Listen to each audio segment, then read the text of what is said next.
Hey y'all, today we're going to be working on changing the filter on the koi pond, or the koi container pond.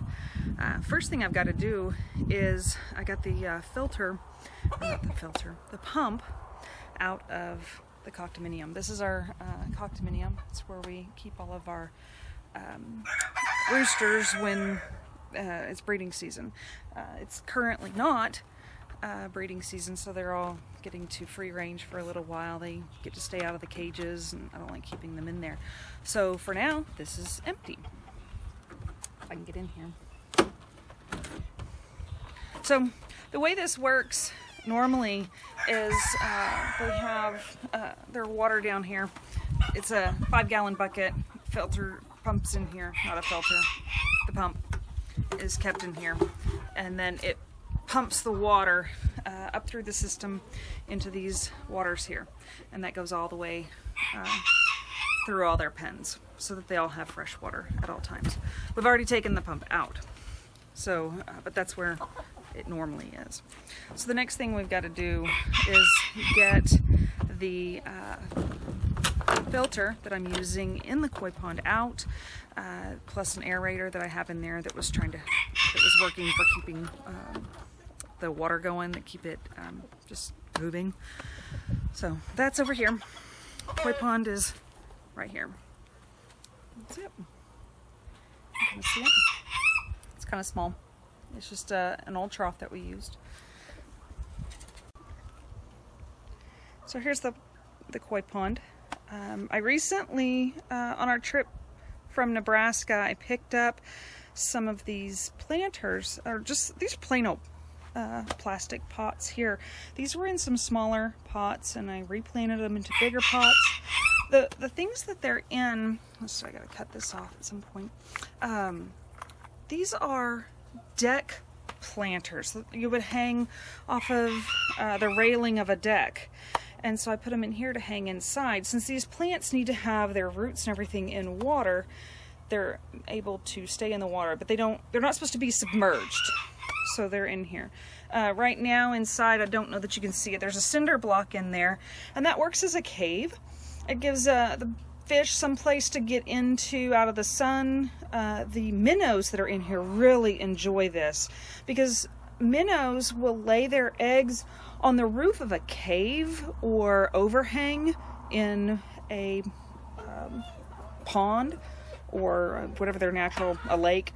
And that's where their eggs stay up there, and then they'll hatch out all their little fry. So, and most of these babies in here that you see, all the little kind of pink looking ones, those are all babies that were born in this container. Those little guys are just a couple months old. So the other things we have in here, I don't know if you can see them. You can see this water here, the aerator makes it where you can't really see into the pond, which is why I really want to take this out. So, but I've got some water lilies right here. They have a big, I don't know if you can see the big pot that's in there. I changed it to a larger pot. There's no dirt in the bottom of this thing. I've got some rock in here, but that's it. This is eelgrass, and I have been trying to research some of this. I was trying to find out what this is. See how this spirals? Come to find out, this means that that's like its reproductive organ or something for the eelgrass. It's really weird. It's, from what I researched, it says that they have flowers. There's both male flowers and female flowers, and that once they have reproduced, then the tendrils will start to spiral. So I guess my plant has reproduced. I don't know. I need to do some more research on it. Some of this, I forget what this one's called. I'll have to look it up. That's an iris there. This is what's called common rush. I think soft rush. This one's pretty cool. It's already, you can see the roots down there. It hasn't even been a week, and already that thing has just taken off with its roots. This one here, this is called water willow. This was on the edge of this little pond, and the chickens found it, and they absolutely love it. This one is powdery alligator something.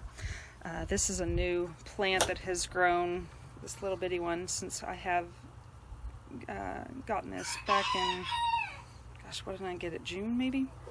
So I'm really excited. I was really hoping it would bloom. I'm really hoping my video doesn't cut out on me like it keeps wanting to do. So the first thing I've got to do is get these filters and stuff out of here. Now this filter is way back in here. And this is a sponge filter that you would find like in a fish tank. And that's where it actually came from. It's just what's called a sponge filter. I already took this other sponge off of here because I'm going to use it in the new filter. So, but this is what it looks like. It's really simple. This one is filthy though, because we had a lot of dirt in this pond. The next thing, I don't know how well this is going to work, but my aerator is underneath. We'll just take it out. So this again, typical what you'd find in a fish tank, makes lots of pretty bubbles. And now I have air just cycling through from the pump. Pull this out. I can turn this off and I don't need that anymore.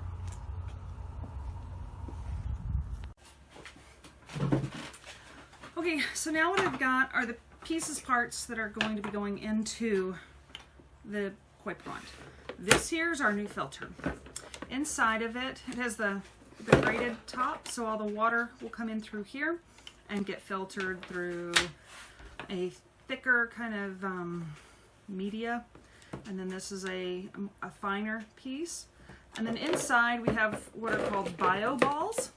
And they're little balls that have, they're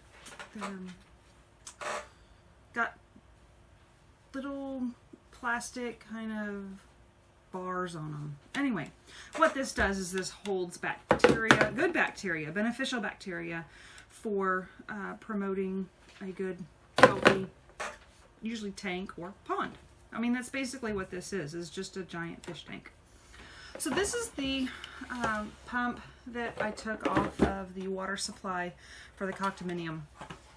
Now we had to secure the tubing onto this, onto the pump before we worked on this before, but we're going to take that off. I do want to re-secure a new line onto it. So I'm taking this part off.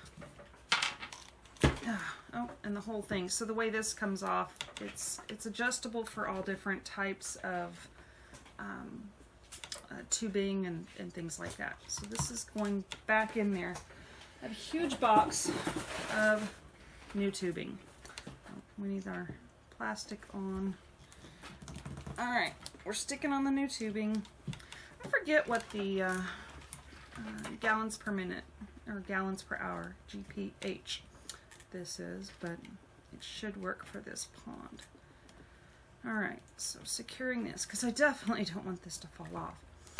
So then this piece, and now that I did that, I probably shouldn't have done that, but now that that's there, then the pump goes into the box. And it's got suction cups on the bottom, so it's suction cups to the bottom of it. The bio balls go back in here, and guess what? I have this backwards because there's a notch right here for the cord. I'm trying to line this up to the center. This has a hook in here, and then it comes out the edge. Bio balls go inside. Alright, now I have to guesstimate how much tubing I'm going to need. Can you get the scissors for me, little? Because this is going to, I guess you can never have too much. You could definitely have too little. Alright, so we're going to cut that off. Now, one of the things that I noticed was this hole here, way too big for this. So instead of, I don't want everything to fall through here, so I took, this is the filter off of that sponge filter that I took out. Remember I said I took one off of there? Well, this is it. So what I'm going to do is I'm going to stick this on the end here. See, it fits just perfectly through this part. All right.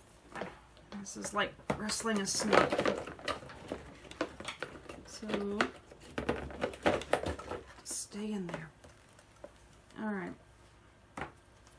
So then the blue one goes next. And then the black one.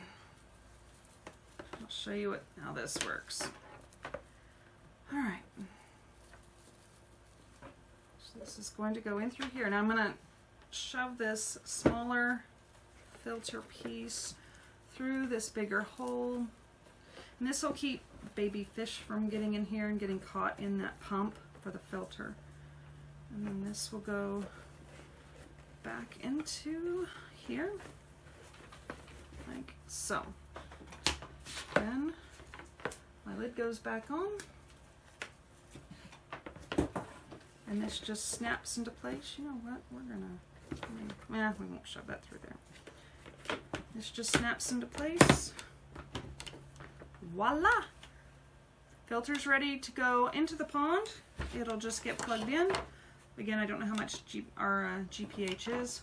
Now this, I have what's called, here's my little turtle, or tortoise. It's a tortoise. You can get these in all sorts of things. They're called pond spitters. And this one's a little tortoise. I love turtles, so that's what I got. And he's got a little opening here at the back, and this just gets shoved on here. So what the pump does is the pump moves water, and it's going to basically pull the water from the box, and it'll put it through this tubing to the turtle and spit it out. Now, where does the water come from? The water is going to be filtered through the top of the box into the filter media, sits in the bio balls, things like that, and is pulled out from there. So this will clean the water as it goes through, and then the turtle will spit it out, and that'll provide our aeration that the bubbler used to provide. Hopefully it won't agitate so much of the surface like the bubbler did, but I don't know. I always thought, suppose they sound really neat, so we'll see how it works out. Okay, here we are with the pond. It's so peaceful without everything going. Hold this for me. Okay. I really wanted to put this filter back in this back corner. Let's see if I can do this without getting a cord stuck in the water.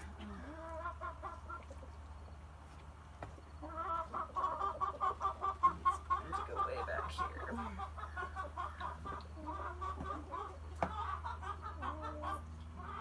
Sink. Oh, I've got a plant. That's what it is. My pot for my eelgrass is sitting here. Gotta move it over. I forgot I stuck it in the corner. It's a pretty big. Back in it again. It's kind of hard. I can't see anything. All right, underneath we go. Ooh, it's getting nice and dirty in there. All right. Filter's in that back corner. Take the cord and put it back behind everything. All right. Now, okay. Really don't want a whole lot of tubing. Logan, will you get the scissors for me out of the coop? This is why. Okay.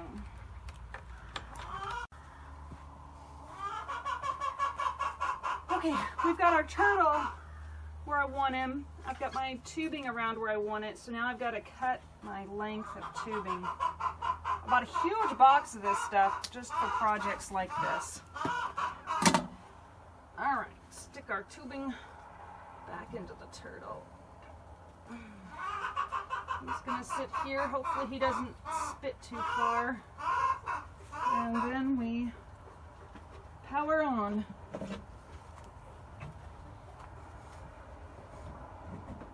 Woo! Hey, look at that.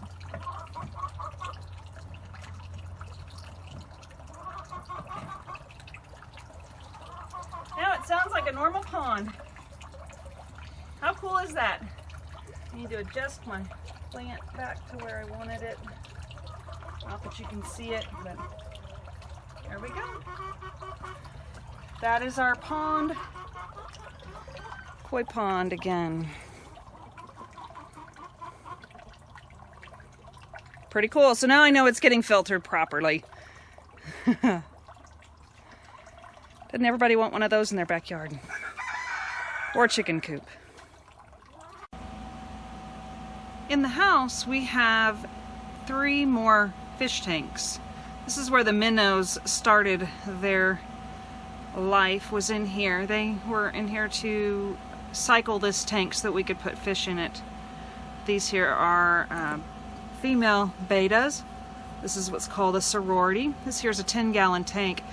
It's a little bit yellow because of tannins in the water. Tannins are released by wood, which that big piece of wood in there, or driftwood, releases those. And it's actually really healthy for the fish. But this tank, I haven't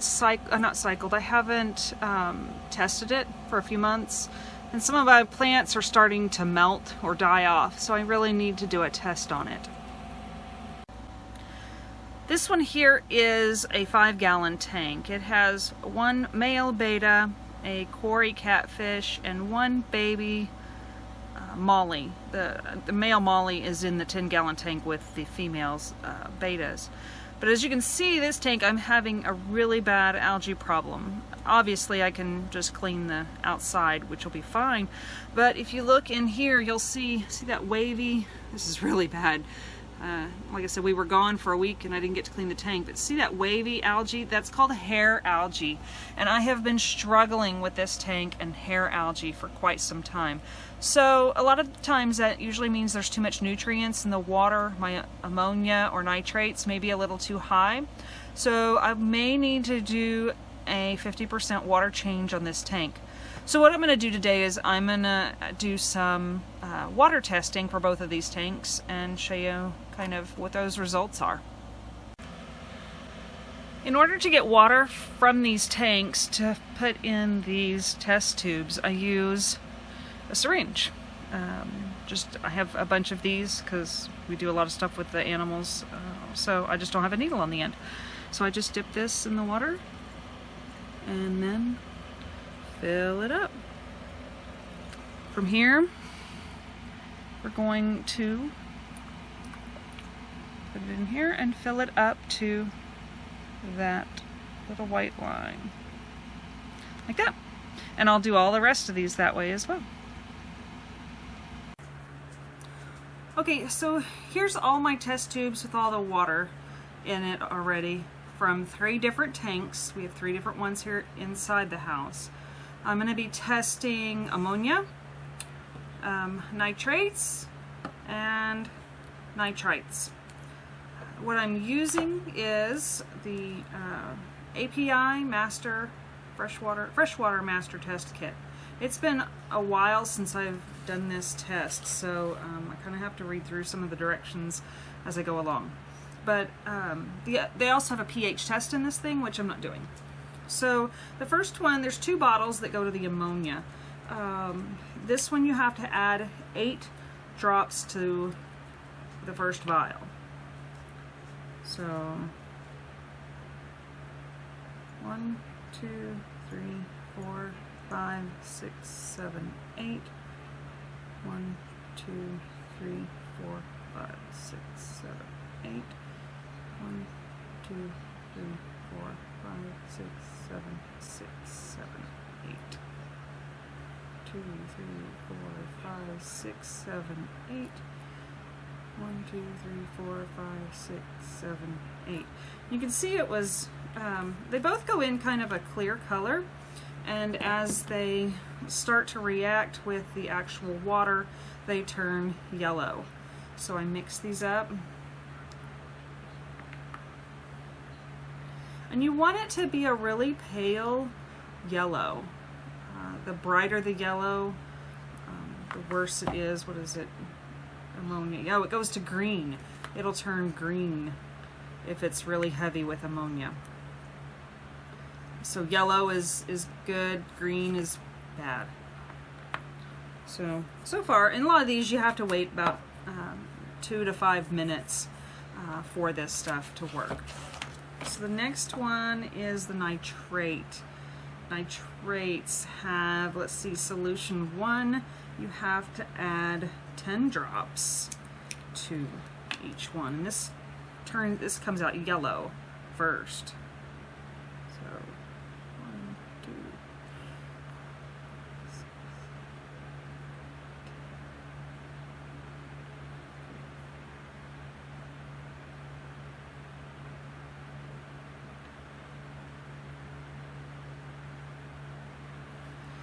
Get to, get your inner chemist going. Now with this one though, after that step, you're supposed to cap these and shake them. Shake them vigorously. It says for 30 seconds, but I figure with as long as they stood in there. Before shaking, okay. Oh, I'm supposed to say, oh, I'm supposed to shake the solution. Sorry, like I said, it's been a while. I'm supposed to shake the solution. I guess this separates whatever's in here, separates, so. But yeah, I was supposed to mix those anyways, so we're good. Taking the caps off is a little bit harder. They don't always want to come off very well. I have 2 different sets. The kit only comes with 4 test tubes, and I broke one, so I had to order some more. I had to order a set of 6. Okay, this is another 10 drops.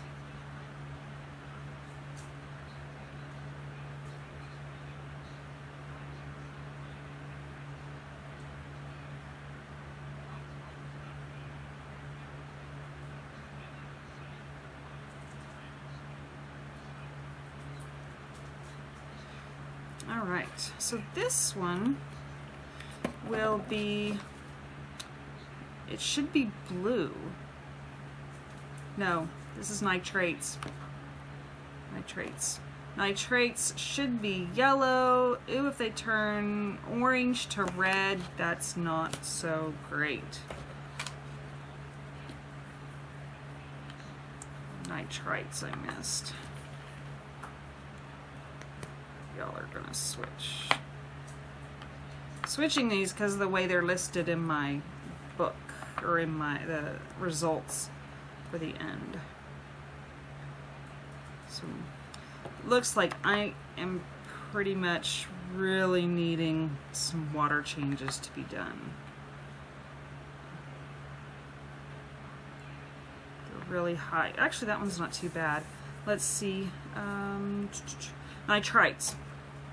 And this all has to do with the water cycle when you have a fish tank. So this one is 5. This is the one that's blue. See, it starts out blue. It goes to purple.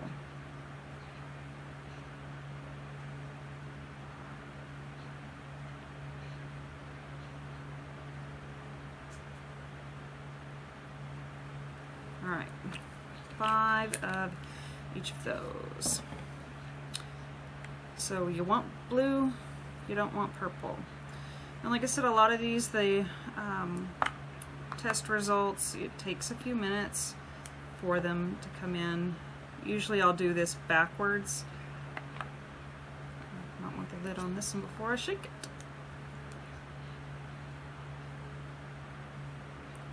Aren't they pretty? It says like doing chemistry.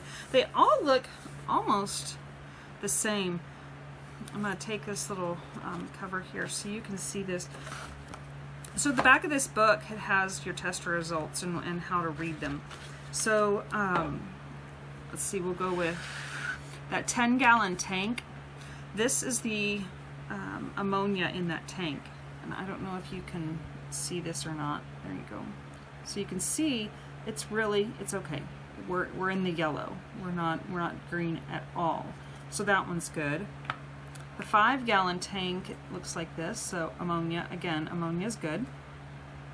And our little bitty vase tank, that one's good as far as ammonia goes.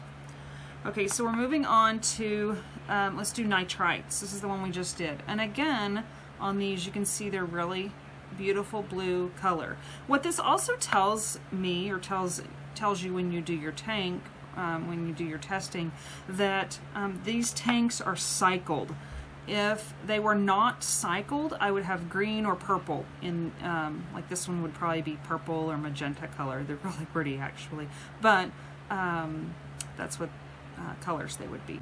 And then, so here we are, the 10-gallon tank. Our nitrates. Our nitrates are kind of high. They're up here in this change. So I probably need to do about a 25 to 50% water change in that tank. So that means, you know, about 2 to 3 gallons needs to come out of that tank. That 5-gallon tank. Now I want to just tell you that 5-gallon tank, I recently moved from those sponge filters like I took out of the koi pond. That's what I had in that tank, and I struggled and struggled, and that's when the algae got so bad. So I switched to a filter that hangs on the back. And see how high this is? This is really bad. I mean, this is like, I need to just dump that tank and start over. I mean, not clean the filters, or, I mean, yes, clean the filters, but you don't want to clean all of your substrates. You don't want to get rid of your beneficial bacteria. But the problem is there's too much, basically, nutrition or food for the plants, and that's why the algae is going insane in there. So this confirms what I was thinking, and this one's even worse. And this one has that sponge filter. This just proves to me that those sponge filters are absolutely worthless. They don't do anything as far as really filtering. I mean, yeah, they're going to get rid of some of your big matter that's floating around, but they're really not making a good ecosystem for your tank. This one's really bad. So that means I have a job ahead of me. That means I get to empty some tanks and do some refills, which the tanks needed water in them anyways, so gotta get busy. Thanks for watching, guys. I hope you've enjoyed these videos on the fish tanks. These are the fish environments. I know that's not exactly farm related, but it is part of our farm. Have a good day.